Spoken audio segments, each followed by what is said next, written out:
आमचे नेते आणि राज्याचे उपमुख्यमंत्री, राष्ट्रवादी काँग्रेस पक्षाचे राष्ट्रीय अध्यक्ष अजयदादा पवार यांचं दुःखद अपघाती निधन झालं आणि संपूर्ण महाराष्ट्र गेले 4 दिवस पूर्णपणानं शोक सागरात बुडालेला आहे.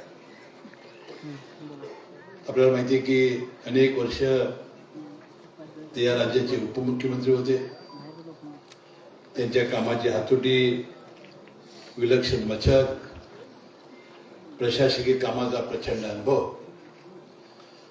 पोटात जे तेच तोंडात आणि अतिशय शब्दाचा पक्का असा एक नेता संपूर्ण राज्याने नमवून बसला. त्यांच्या ज्यादा आठवणी जर काढत बसलो तर मला भाषणच करता येणार नाही. म्हणून आपण सर्वांनी मनपूर्वक शांती वाहिलेली आहे. त्यांच्या आत्म्याला शांती लावो अशी परमेश्वर चरणी आपण प्रार्थना करूया. दुसरे नेते आपल्या विभागाचे माजी आमदार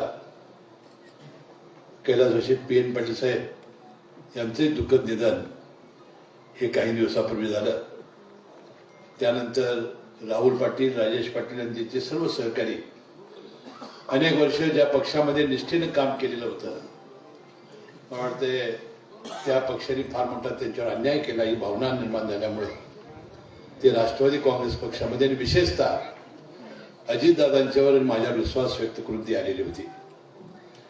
बंधूंनो, आज आपल्याला खऱ्या अर्थाने या निवडणुकीमध्ये आपल्याचे उपमुख्यमंत्री अजितदादा पवार आणि PN पाटील यांना खऱ्या अर्थानं जर श्रद्धांजली व्हायची असेल तर या तिन्ही उमेदवारांच्या घड्याळ चिन्हासमोर बटन दाबून त्यांना प्रचंड मताने विजयी करूया आणि खऱ्या अर्थाने त्यांना श्रद्धांजली व्हावी अशी विनंती मी या निमित्ताने करणार आहे.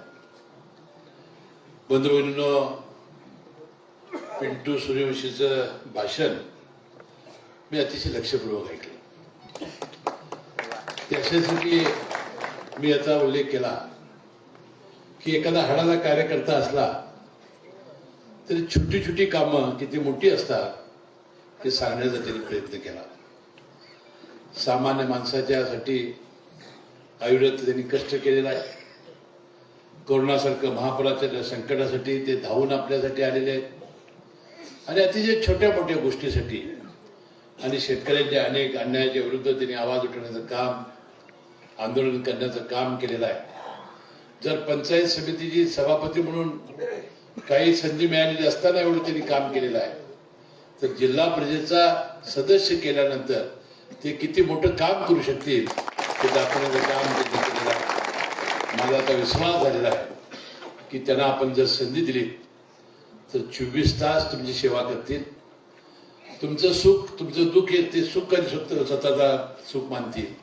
तुम्हाला ठेच लागली की त्यांना कळेल अशा प्रकारचं काम पिंटू सूर्यवंशी या सगळी उमेदवारांची केल्याशिवाय राहणार नाही ही आता आपली खात्री झाली आहे.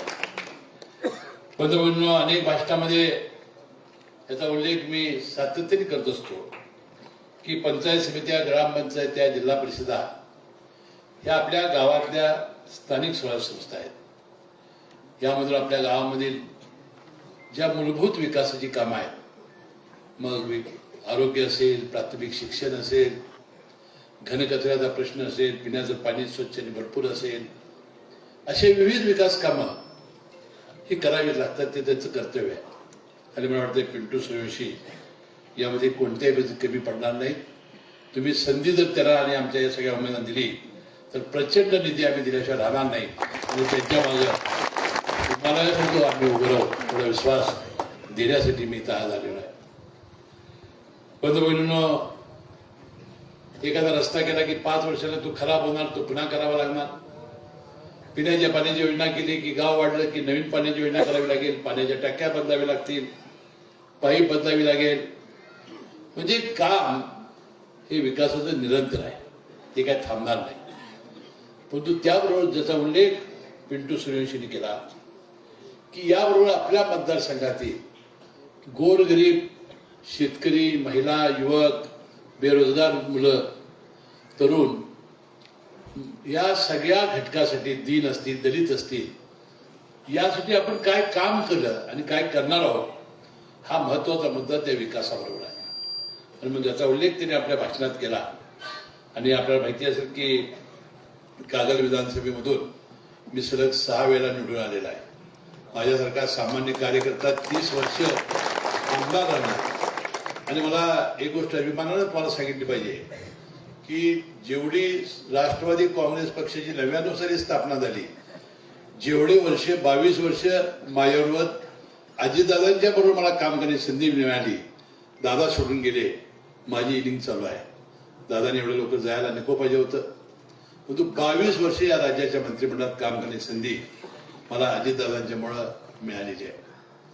बनवून एवढ्या प्रदीर्घ सामाजिक आणि राजकीय जीवनामध्ये काम करत असताना एक अजेंडा म्हणून काम करण्याचा प्रयत्न केला की जो पिंटूने आपल्यासमोर मांडण्याचा प्रयत्न केला.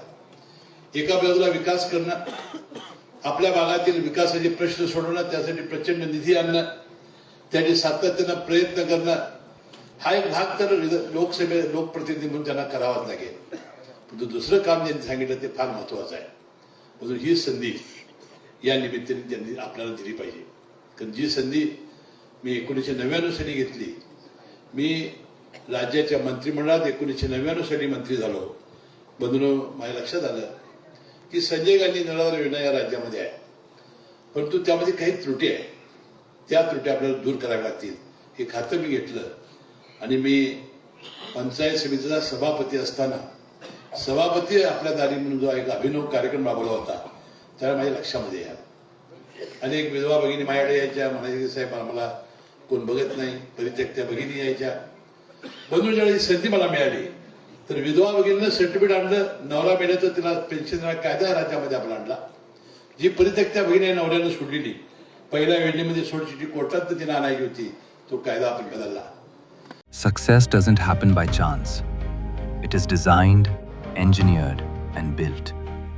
The most successful, the most trusted, the most awaited real estate and construction showcase, presenting Dalan, organized by Credai Kolhapur, where iconic builders unveil landmark projects, where innovation meets elegance, where the future of living takes shape, from steel to structure, from interiors to inspiration, from homes to lifestyles. Dalan, 30th January to 2nd February 2026, Mahasainik Darbar Lawn, Kolhapur.